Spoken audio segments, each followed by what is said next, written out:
Entre os imensos, e são muitos desafios da cidade, o primeiro é aquilo que eu falei antes de começar, mudar a mentalidade. O segundo é recuperar a máquina pública. Eu vejo o seguinte, eu tenho que lembrar do passado, que é o meu parâmetro de referência. Eu fui secretário de Planejamento 20 anos atrás. De lá para cá, Sete Lagoas é completamente outra. A cidade cresceu, industrializou, principalmente diversificou. Era uma cidade totalmente dependente do uso. Hoje ela é toda diversificada. Nós temos, não preciso citar, vários segmentos de indústria, de prestação de serviço, comércio está consolidado, enfim. O que aconteceu com o poder público nesses 20 anos? Ele não evoluiu, pelo contrário, ele evoluiu. A estrutura pública, em alguns pontos, é menor do que 20 anos atrás, e isso, se você for olhar per capita, todos os pontos são menores que 20 anos atrás. Então, ela não acompanhou de forma alguma a cidade. Hoje nós temos uma máquina que não justifica nem sua existência, para ser bem pesada, né? Ela existe para se autossustentar, porque ela não presta serviço à população. Então, a pergunta ela toca no ponto principal. Tem que recuperar a capacidade de investimento. Hoje, a prefeitura não paga as contas, ela está todo mês no limite da lei de responsabilidade fiscal, ela não consegue pagar seu custeio e investimento zero. Então, para que existe? Né? Para ficar sofrendo para se auto-alimentar? Palavra direta é isso. Como é que você recupera a capacidade de investimento? Tanto o poder público quanto a empresa privada. Você só tem dois caminhos, aumentar a receita e diminuir despesa. Não há mágica. A gente fica discutindo, vamos discutir sim, você prefeito municipalista, pregar reforma tributária e tal, não vai acontecer em 4 anos, eu vou continuar pregando. Se acontecer em 8, ótimo, também estou pensando nos 8, mas então nós temos que fazer algo agora. Aumentar a receita, para recuperar a capacidade de investimento que você falou. Aumentar a receita. 50%, pouco mais de 50% da receita do município é ICMS. ICMS é calculado através do VAF, Valor Adicional Fiscal. Nós temos um crescimento natural agora, mesmo com a queda da atividade econômica, queda do PIB e tal, porque nós temos setores muito bons que impactam o VAF, que estão entrando e crescendo, ampliando. É a Ambev, que depois de cigarro é o melhor que tem.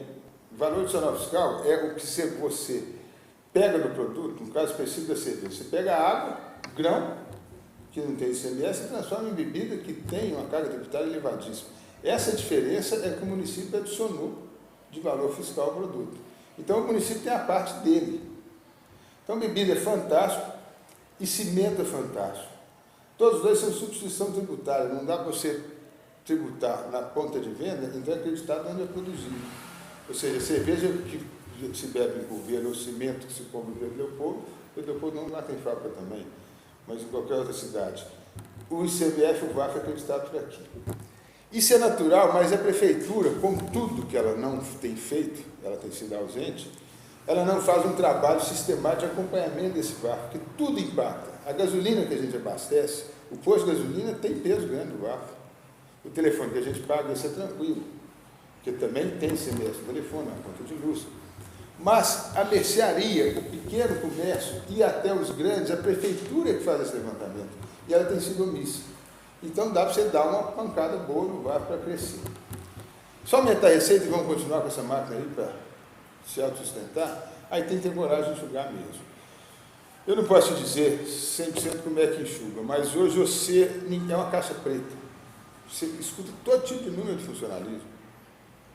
Você consegue identificar algumas coisas. A gente escuta aqui. Nós reunimos outro dia com o pessoal do Sindicato da Saúde. Aqui tem mais funcionários na saúde do que Vitória, que é capital do Estado, recebe no interior. Nós temos mais funcionários, com certeza, no total, do que Ribeirão Preto. Teve 8, 9, 11, 13, eu já escutei 13 mil funcionários, mas ninguém sabe. Quantos tem? O que se sabe, e aí eu faço crítica sim, é que há muitos anos se faz política aqui com emprego público. Como é que o prefeito atende vereador? Não é agora, não. Já tem vários mandatos. É criando clientela para o vereador, dando emprego para determinadas pessoas que criam ali número de famílias, que o vereador atendeu com emprego público, né? E aí ele tem uma clientela, ele larga na frente no processo eleitoral. Isso é um ponto. O atual prefeito contratou gente para burro, sem ter o que fazer. Nós sabemos de casos assim, foi contratado para onde que vai? Não sei. No jornal de ontem tem uma nota falando em 700 fantasmas. Então virou uma caixa preta que ninguém sabe. Você tem que ter coragem. Não é enxugar, demitir, não estou falando de demissão de funcionário. Mas primeiro você tem que começar a identificar as atuações do funcionalismo. Te dar exemplos claros. Eu falo, o pessoal arrupeia quando fala no SAI. Né? Eu sou pela manutenção do SAI. Lá são 500 funcionários. Isso não é problema do funcionalismo de Sete Lagoas. Então você pensa na solução para o SAI, que dá para você manter os funcionários ainda que seja absorvido pela prefeitura. É uma situação, um número menor. Mas se você fala em 10, 11, 13 mil, você tem que tomar atitude. Aí você identifica, medida a longo prazo. A estrutura física. A prefeitura ninguém sabe nem quantos prédios tem, alugados, próprios, órgãos espalhados. Cada órgão, por menor que seja, é uma atendente separada, é uma faxineira separada, é um porteiro separado. A hora que você concentra, você enfrengou necessidades. Estou falando que estão aí trabalhando em necessidade. Isso tem que ser identificado. Nós pretendemos fazer o centro administrativo sem um centavo público, parceria público-privada mesmo. Como é que você faz uma PPP? Você pega o que tem de prédio público, primeiro identifica, dá de entrada. PPP é o que o empresário investe agora e recebe em 30 anos, por exemplo. Vamos imaginar que você vai vender os prédios só para 6 milhões a entrada. A economia da construção vai te dar 1 milhão por ano. Você vai pagar para o empresário, você não gastou dinheiro. Qual que é o desafio da PPP hoje? O empresário nenhum faz sem garantia. Principalmente para fazer um centro administrativo, porque juiz nenhum vai desalojar a prefeitura depois. Então você tem que dar garantia real. Aí eu volto lá no site. Se ele vira empresa pública, ele passa a ter ação. E isso pode ser garantia. A própria receita, uma coisa feita de forma séria, viabiliza a outra. Tá? Mas falei do funcionário.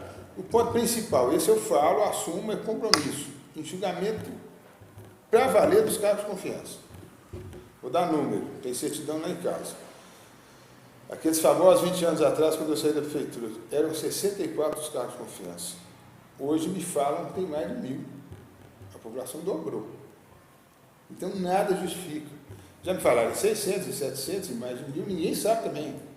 Eu sei que o que tem de assessores do gabinete do prefeito não cabe na escala. Então, vou enxugar para valer. E vou enxugar, e o compromisso que eu tenho com o funcionalismo é enxugamento, metade do que foi enxugado, a ideia inicial é um terço. Eu não sei o número, então estou de certa forma chutando. Mas um terço é extinto e um terço é transformado de recrutamento amplo para recrutamento limitado. Recrutamento amplo é que você pode nomear qualquer pessoa, e limitado você tem que nomear para ocupar o cargo entre aqueles que já são funcionários. Aí tem questão de contratar, tem convênios, tem que ter coragem de pensar bem. Exemplo, segurança é dever do Estado, mas tem 20 funcionários na delegacia da prefeitura do município. Você tem que avaliar, você vai peitar o governo, você quer que ele aumente efetivo e vai tirar os seus, mas não tem que estar lá. Como tem o fórum, se a prefeitura tirar, ela para o fórum. Mas nós temos que sustentar a justiça. Não existe poder judiciário municipal, né? Ele é estadual e federal. Por que a prefeitura tem que correr para movimentar? Pagar a folha do funcionalismo. Então, há certas questões que essa discussão Sete Lagoas tem que passar. Vale a pena? Agora, o que tem que ser feito, tem. Eu falei medidas concretas. Aumentar a receita via um trabalho bom no bairro e diminuir despesa, e ela começa, é todo custeio, mas o funcionalismo, pelo menos de cara, nos cargos de confiança. Talvez as secretarias de menor impacto, tipo cultura, esporte, virem adjuntas no primeiro ano, para você juntar a casa e depois você volta com elas. Porque nós temos situações de que o orçamento da secretaria paga o secretário, os cargos de confiança e mais nada. Então, para que ela existe? Para mim nomear secretário? Me dá a condição de recuperar a capacidade de investimento para ela voltar a poder atuar. Tá? Falei demais, Mas você poderia ter falado mais um pouco. Por isso que você está aí, para me ajudar. Acho que você que tem mais essas informações e você vai compartilhar com o grupo aqui. Mas, se não em termos de arrecadação anual, mas nós precisamos, em Sete Lagoas, aumentar a nossa carteira de projetos. Sim. E captar recursos via projetos. Quer dizer, eu fui convidado, para ser o vice do Emílio, aceitei com muita honra e fui indicado pelo meu partido, que é o PT. Eu sou filiado a esse partido há 10 anos, porque eu tenho dentro comigo uma vontade, né? Quer dizer, a minha ideologia de pessoa é querer ter um país menos desigual. É isso que eu fico feliz de imaginar na possibilidade de ter um Brasil, né, menos desigual entre as classes sociais. E eu acho que nós só vamos poder dizer no final de um mandato de 4 anos se o nosso mandato foi bom, se o IDH da cidade aumentar, que é o Índice de Desenvolvimento Humano, que tem uma série de variáveis, mas que no final mede a melhoria da qualidade de vida das pessoas. E tem um outro índice também que a gente só vai estar feliz no final dos 4 anos se o mandato, né, foi bom, se aumentou o INDEB, que é o Índice de Desenvolvimento Básico da Educação, inclusive a educação básica primária, que é a responsabilidade da prefeitura. Mas então eu estou vindo para a prefeitura como vice-prefeito, que é no cargo que eu posso dar uma melhor contribuição para ajudar, e vamos dizer assim, me responsabilizar para ser um coordenador dos projetos. E é via projetos que nós acreditamos que vamos ter condições de trazer mais recursos para Sete Lagoas. Eu vou só lembrar o Emílio, porque ele que tem mais informações. Por exemplo, os recursos que municípios como Neves captou via projeto no PAC e que Sete Lagoas captou. Eu vou deixar para ele, porque ele tem essas informações um pouquinho mais detalhadas e ele vai completar isso que eu estou dizendo. A gente esteve numa reunião com o ministro da Saúde, fomos a Araxá, convite dele para uma reunião com ele. E fomos taxativos de perguntar para ele o seguinte: mas, senhor ministro, tem recurso do Ministério da Saúde para aplicar na saúde de Sete Lagoas?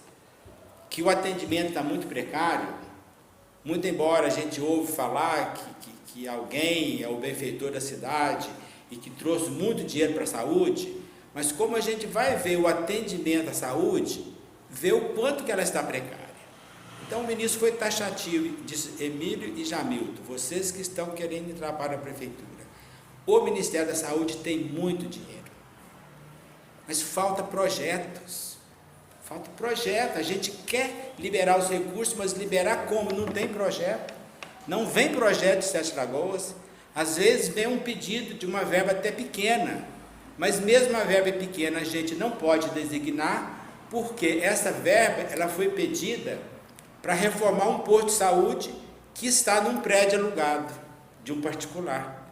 Então, como o poder público não pode designar recurso para dar manutenção ou ampliar um prédio de um particular, então, mesmo sendo uma verba pequena, a gente não pode dar. Mas então, olha, leve isso de volta para o povo de Sete Lagoas, nos encaminhe projetos, que é isso que falta. E é essa uma das responsabilidades que eu quero, vamos supor, como diz no futebol, assumir para mim uma responsabilidade. Como capitão de um time, ele assume para ele a condução da equipe do time para levar uma vitória. E é isso que eu, na prefeitura, tenho essa proposta, de ser alguém que vai estar ligado aos projetos, para a gente captar recursos via projeto. Mas dentro da linha do que ele falou, complementando, primeiro recurso próprio. Para vocês terem ideia, eu falei no SAI, o SAI como autarquia, as receitas do SAI, tanto é que fazem parte do orçamento da prefeitura, porque são receitas correntes do município, a autarquia é da prefeitura, sobre elas impacta as obrigações constitucionais. Então, tudo bem, sobre a receita do SAI, incide o cálculo dos 25% da educação. Saúde eu nem falo, porque a exigência é 15%, nós estamos gastando 34%. Mas os 6% que vai para a Câmara é da receita do SAI também. Então, a simples transformação do SAI em empresa, não é simples, mas um exemplo claro, economiza 6% da receita do SAI. Se hoje ele está faturando 2.400.000, 6% já dá 200 mil. Então, é dinheiro por mês. Essa empresa do SAI, como que seria? Seria Mas, eles venderiam ações? A ideia é essa, é transformar uma empresa pública de controle capital municipal para o município não perder o poder de decisão, macro decisão, mas ao mesmo tempo ela é um SA e aí o município perde o poder de micro decisão. O que é micro decisão? É politicagem. Ela comercial, ela tem que seguir as regras da Comissão de Valores Imobiliários, ela tem que seguir a lei da SA. Então o município ele mantém a decisão sobre o atacado e perde a decisão sobre o varejo. A decisão sobre o varejo, historicamente, aqui é politicagem. É usar isso aí. Aí, qual que é a vantagem disso? Nós estamos falando da tal capacidade de investimento, que o SAI também não tem nenhuma. Minha visão é muito clara. SAI vende um produto de extrema necessidade e é monopólio. É o que eu falo. Por que nós vamos passar para a Copasa, para o Estado, para a iniciativa privada, seja quem for? Eu, como empresário, quero toda hora. Você não quer? Todo mundo tem que comprar na sua mão? E só pode comprar na sua mão uma coisa que ninguém vive sem ela? Então, por que o município vai abrir mão disso? Quando você transforma na empresa, primeiro você tira da autarquia. Tem que se fazer algo com o Estado. Quando você transforma na empresa, você vai vender uma parte dessa empresa e aí você vai capitalizar essa empresa. Para ela, inclusive, começar do zero, porque hoje não tem nada. O patrimônio, ele tem que estar aí debaixo da terra, essas redes valem. E é isso que nós vamos vender. Em vez de vender uma concessão, nós vamos vender uma parte do patrimônio, sim. Você capitaliza muito mais. E aí ela vai começar a funcionar como...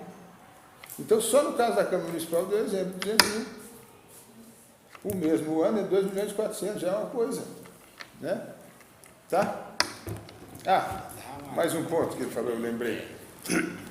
São ações políticas, essa é briga para valer. Repasse das tabelas SUS. O número hoje, o SUS nos custeia a saúde em 3,5 milhões por mês. A reclassificação, eu tenho falado disso, tem 5 anos. De polo macro-regional, de polo micro-regional especial que nós somos, para polo macro-regional, faria com que se transformasse em 5. Então, 1,5 milhão por mês e 18 por ano. Isso é uma briga política. E essa tem que acontecer de qualquer jeito, porque senão o Sete Lagoas não mantém o hospital, o novo regional. Ele quebra a prefeitura. Se não mudar essa tabela, porque a transformação de polo, ele muda a tabela de remuneração dos procedimentos do SUS. Dentro dessa linha de aumentar a arrecadação municipal, o meu perfil é muito técnico, do ponto de vista de alguém que a vida inteira trabalhou elaborando, concorrendo por recursos via projetos. Mas um conhecimento que eu também estou levando, como vice-prefeito, é aquilo que eu acumulei, aprendi e tal na Faculdade de Direito. Não só a parte de direito trabalhista, constitucional, tributário, e na parte tributária que eu queria fazer um comentário. Alguém aí estuda direito, né? Então você, se já aprendeu, vai aprender também de um tipo de tributo chamado contribuição por melhoria. Isso é super importante e o município não está fazendo valer esse direito. Né? O que é isso? Só para dar um exemplo, abriu-se essa avenida que contorna a cidade, como se fosse um anel rodoviário, Avenida Alberto Moura, é isso que chama, né? Antes da avenida, os terrenos ali em volta, imagino que valeriam 20 mil um lote. Passou a avenida, está valendo 50. Agora, a avenida foi custeada com recurso do município. E os proprietários em volta têm os seus terrenos mais do que duplicados em valor. E isso a prefeitura tem o direito de recuperar parte do investimento, cobrando uma taxa de melhoria, né? É o que é chamado. Nós fizemos isso na Avenida Sanitário Boqueirão, que eram terrenos que davam para um córrego infecto, um matagal, não tinha valor algum. Quando fez a avenida, aqueles terrenos passaram a valer muito mais. Você corrigiu, evidentemente, isso a tabela do PTU ali, mas nós cobramos a contribuição de melhoria, porque a valorização foi... Então, hoje, a gente tem ouvido falar aí que tem alguém que compra um terreno, depois encaminha, passa uma melhoria, uma estrada, uma avenida ali, e os terrenos se multiplicam algumas vezes no valor, E o benefício vai para quem, talvez usando de informação privilegiada, né, que tinha um projeto de uma melhoria ali, só que isso não reverteu em parte disso para o município. Então, coisas dessa natureza, que a gente também vai estar atento, e o conhecimento, né, chegando à prefeitura conosco, nós vamos estar mais ligados a isso.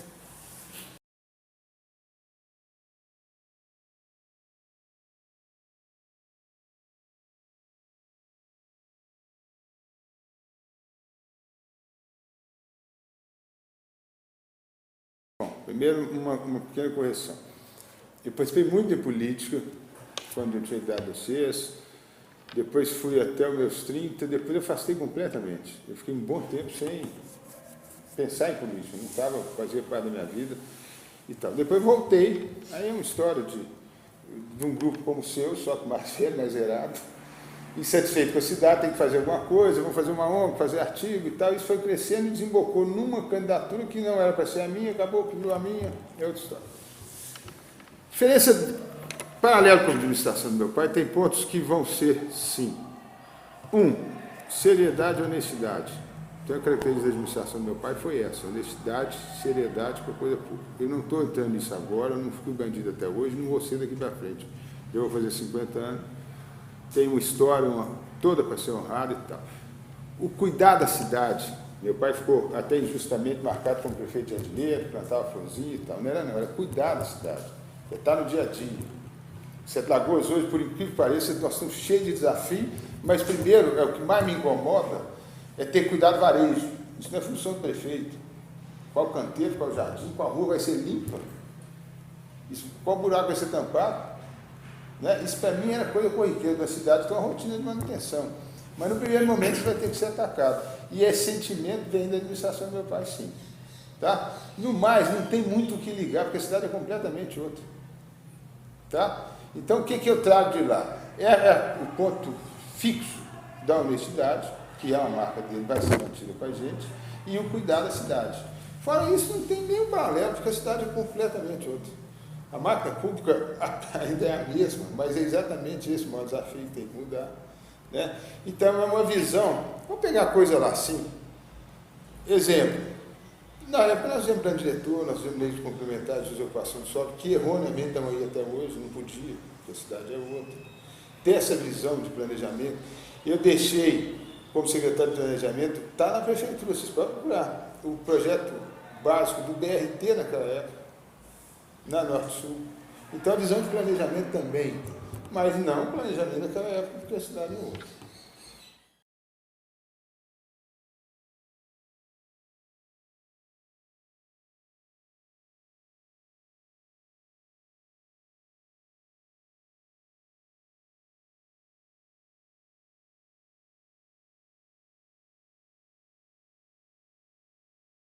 Esse assunto da Câmara,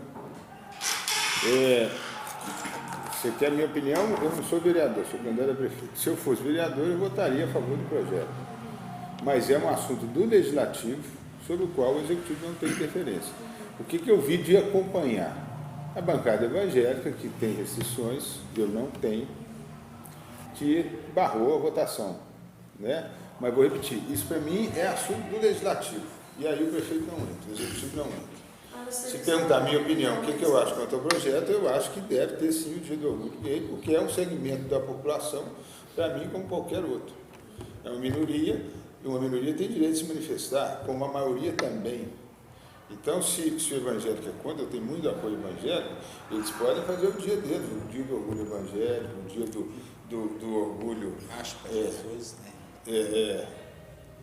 Heterossexual, sei lá, eles têm o mesmo direito, né? Todo mundo tem os seus direitos. Então, mas eu, como prefeito, não interfiro. Eu acho que o Legislativo está aí para isso. Mas eu assim, eu sou alguém, né, que também tem as opiniões próprias, né, independente de ser ou não, mas cada um de nós tem a opinião. A minha opinião sobre, não exatamente sobre esse movimento de orgulho gay, mas sobre as pessoas, né, com o que eu digo que não é opção sexual. É dizer, fulano ele tem o direito de ter a sua opção sexual. Então não pode definitivamente essas pessoas sofrerem por discriminação, porque não é escolha dele, a pessoa não escolhe ser gay, Mas não é que né? seja. Não é. Então eu acho que o poder público, as pessoas não têm que às vezes também ter ações que favorecem nem que discriminam. As pessoas são assim, né?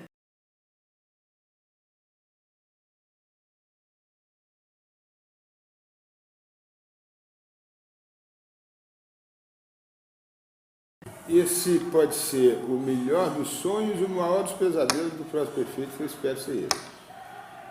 O hospital está sendo construído, o projeto é muito interessante, ele atende às necessidades regionais da cidade, na questão hospitalar. Saúde é outra coisa, o hospital não devia nem existir, né? O ideal é que a gente tratasse a saúde de forma que não houvesse a doença, não tivesse a necessidade do hospital da internação, mas vamos ser direto na resposta.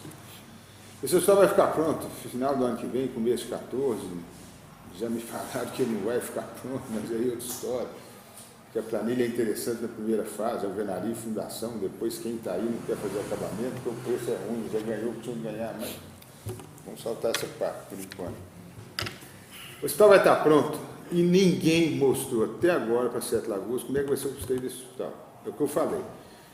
Com o hospital funcionando, a prestação de serviço hospitalar ela vai aumentar muito, até porque o hospital é muito maior, muito mais médico, muito mais UTI, UTI é muito caro, por exemplo, muito mais sala de cirurgia, então o atendimento vai crescer muito, ótimo, vai atender a demanda.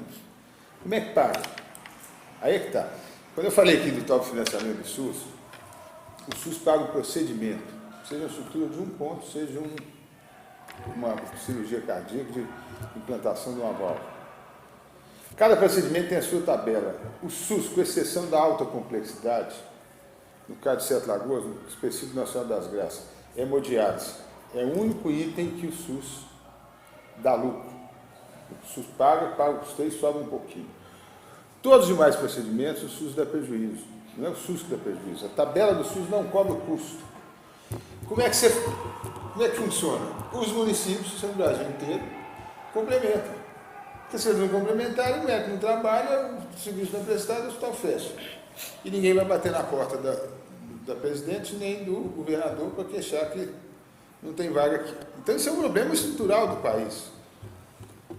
Hoje, a famosa tabela que eu falei, ela passa pela classificação, porque a classificação da cidade muda a remuneração do serviço. Então, primeiro ponto, de micro especial para macro. No custeio atual, dá 1,5 milhão a mais por mês, dá 18 por ano. Não resolve, porque o hospital vai custar 30. Isso é só para melhorar o que está aí hoje. Então, a questão do custeio do hospital, eu insisto, às vezes me corrige, você só fala nisso, porque é a grande preocupação. Aí, de vez em quando, vocês devem ouvir aí, vamos fazer um consórcio intermunicipal de saúde, vão trazer Araçaí ajuda, Funilândia ajuda. Vamos ser realistas, não vai ser essas cidades, né, com qualquer consórcio para resolver o custeio, nós estamos falando de 30 milhões. Então, primeiro tem que chamar para o problema, porque eu não tenho a solução.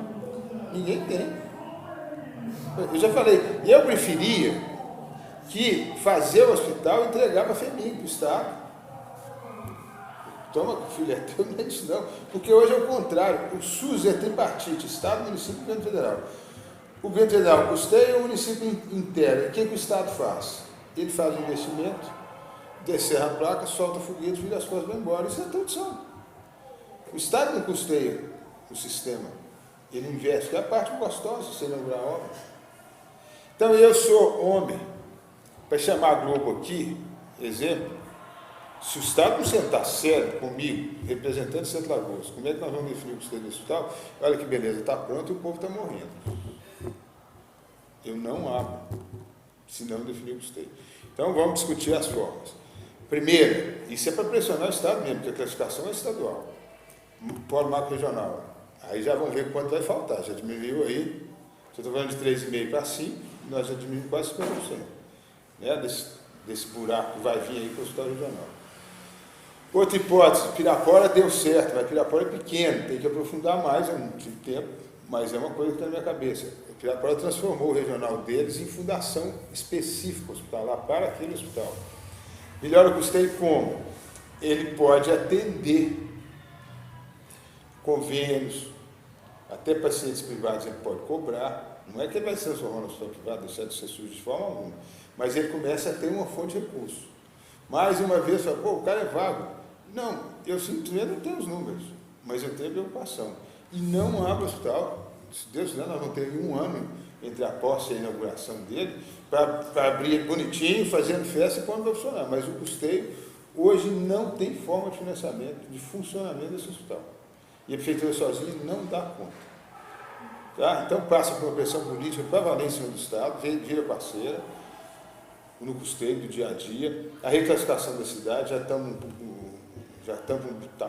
uma parte desse buraco, e a possibilidade de ter uma fundação hospitalar específica para você trazer uma parte, tampar uma parte desse buraco também com recurso privado. Mas a equação não está fechada, não. Mas nós vamos ter 1 ano para sentar e buscar essa saída.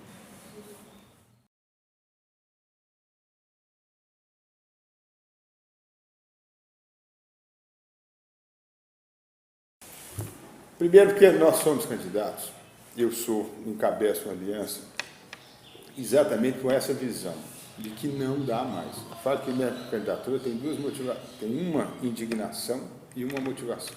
Primeira, indignação mesmo. Minha candidatura surgiu lá em 2008 e ela veio agregando valor, e a presença do Jamilton, do PT e dos partidos que estão com a gente é isso. É a indignação com o que foi acontecendo com a nossa cidade. A 7 de agosto, que era destaque do positivo. Exemplo, sai, primeiro de Minas, segundo do Brasil, que atingiu 100% de distribuição de água. Ninguém lembra disso, mas essa 7 de agosto acontecia. Ela fazia, ela era orgulhosa, né? Ela pensava grande, ela sonhava, ela acontecia e tudo, no poder público. Essa 7 de agosto foi desaparecendo. A indignação do errado virar corriqueiro. Né? Aí eu falo, eu sou de um tempo em que o asfalto era liso. Hoje nem tem asfalto mais, é o que o povo mais reclama é buraco.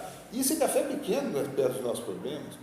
Eu sou de um tempo em que se fazia emissão de esgoto, estação de bombeamento, pensando em fazer a estação de tratamento. Hoje todo mundo fala da estação de tratamento, mas nós não temos mais rede. Para fazer a estação, não conseguimos levar esgoto nela. Antigamente a gente ia fazendo, ia chegando. Onde a cidade, que talvez as primeiras, pelo menos na época que eu me lembro, que retirou os trilhos, cortava a cidade no meio. Era um avanço, aí fez a avenida, mudou o urbanismo da cidade. Tudo. Era essa 7 de agosto que pensava. O que nós vimos de lá para cá? Né? Eu sou da indignação disso que foi acontecendo com a cidade. Da gente aceitar e ficou normal. O talude, dou um exemplo bobo. Um talude de 1 metro na Lagoa Paulina.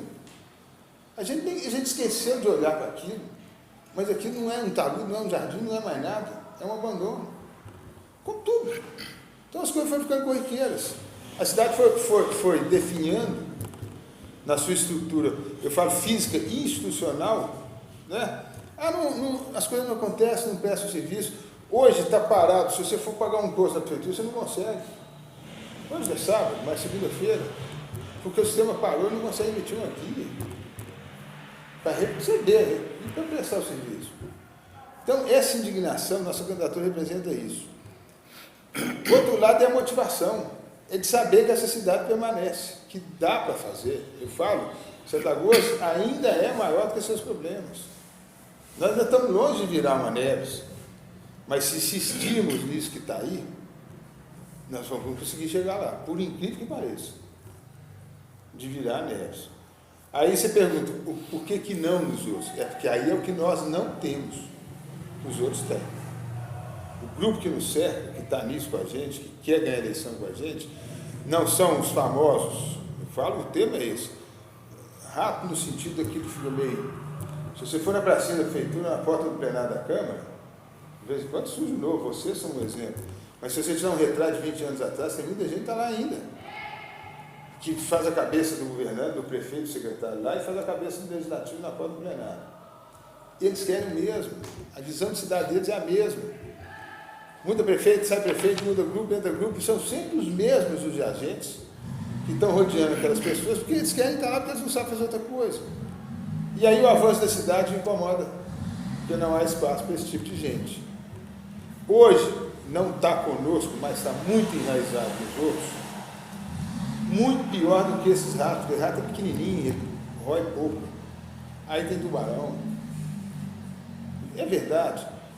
Jamil colocou aqui, ele deu um exemplo, não sei nem de quem é o terreno.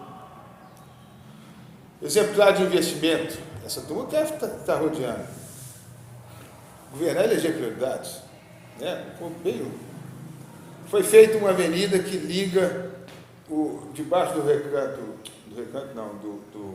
Arena do Jacaré, passa pelos terrenos, liga uma rotatória ali, onde hoje tem um condomínio muito bonito, por dentro da Várzea.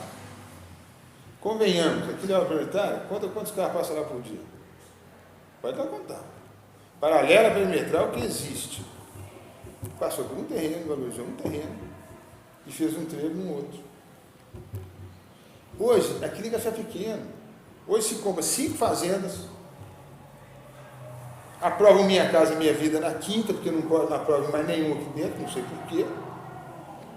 E aí depois vai ter que levar a infraestrutura lá na quinta e vai valorizar todos os outros 4 no caminho. Isso quer entrar. Nós não temos isso. Então nós somos candidatos para combater isso. Não deve votar nos outros, porque eles têm isso. Nós não temos mesmo esse grande tubarão, esse grande interesse econômico. O que vem por aí, que quer vir, não vem não, se Deus quiser, é um interesse, é transformar Sete Lagoas num grande empreendimento privado. Eu quero capital privado, sim. Tem vários setores que ele pode e deve vir. Mas não é para mim. Nem para grupos que estão me financiando, que vão estar comigo no prefeitura. Porque não tem, vocês podem olhar. Quem me apoia, quem anda com a gente, seja liderança partidária, seja liderança que está. O Emílio está usando uma expressão indignação, como estado de coisas que ele quer mudar. E eu estou usando uma expressão assim, motivação, por fazer alguma coisa. E eu comentava que a motivação que eu estou imbuído dela, eu acredito que seja bem parecido com a motivação deste grupo em criar um grupo e cumprir um papel. Então eu dizia também que eu estou me motivando, né, por uma fala proferida há 500 anos antes de Cristo. E essa fala é atual, por incrível que pareça, é uma fala atual. E quem proferiu essa frase, esse pensamento, então foi o filósofo Platão, quando ele disse a um grupo de pessoas como nós estamos aqui. Ele disse: você,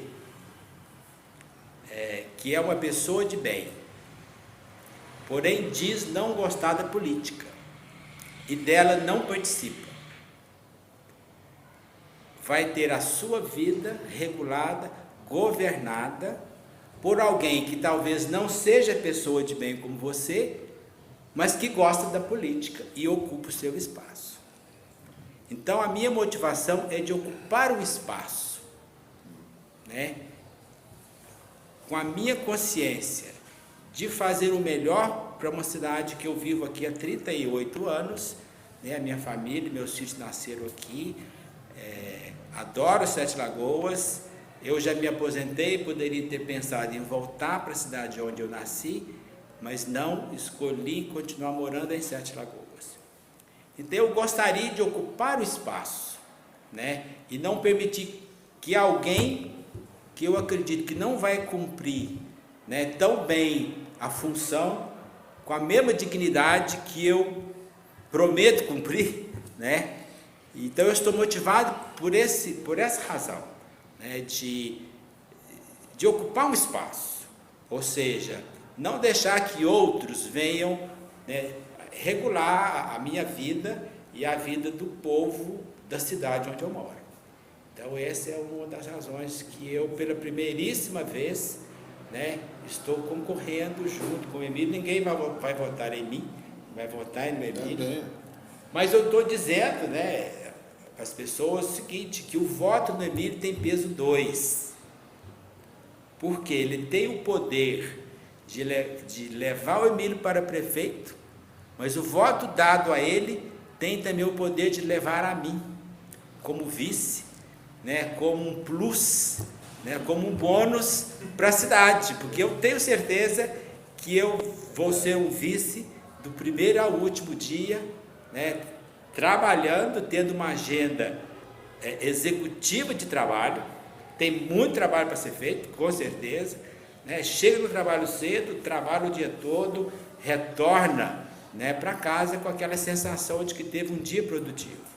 Então essa é a motivação que eu estou com ela, e por que a gente gostaria que o eleitor de Sete Lagoas escolhesse a nossa chapa, porque eles não vão se arrepender, eu tenho certeza disso.